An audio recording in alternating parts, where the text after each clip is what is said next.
This is question number 13, part B. And in part B, the question says, here are 4 graphs, right? So you're given 4 graphs, and they're labeled A, B, C, and D.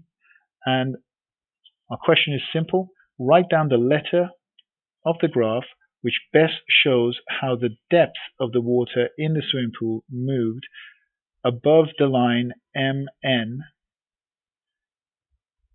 changes with time as the pool is filled.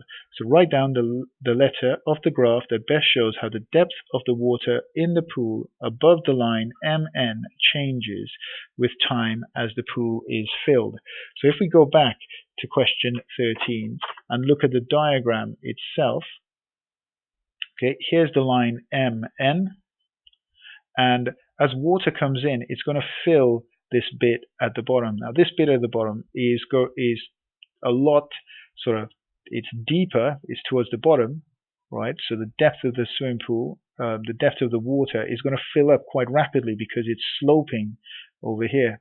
It's going to fill up, and then once it gets to this stage, right, it's going to increase at a steady, or it's going to increase at a sort of more uniform rate, right? So if I look at the graphs that I have, this first one, A, that indicates that the pool is going to fill up at a constant rate, and that is definitely wrong because of the sloping bit at the beginning.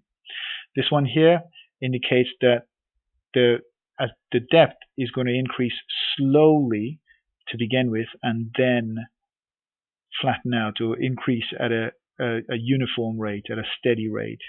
Okay, and we don't think that's going to happen because we think it's going to increase rapidly to begin with, which is what this is, right? It's going to increase at a faster rate and then steady out once it gets to that part with the constant depth. And this one here, there's no sort of steadying out phase, so this is definitely wrong. So the answer is going to be C, and that's what I'm going to write in my answer space. Okay, this is one that's definitely worth thinking about a bit. Make sure that you have a good idea of what to do, right? There's 1 mark associated with this. It should be pretty straightforward if you understand what they're asking you to do, and you look at the diagram and you think about it in the context of the diagram.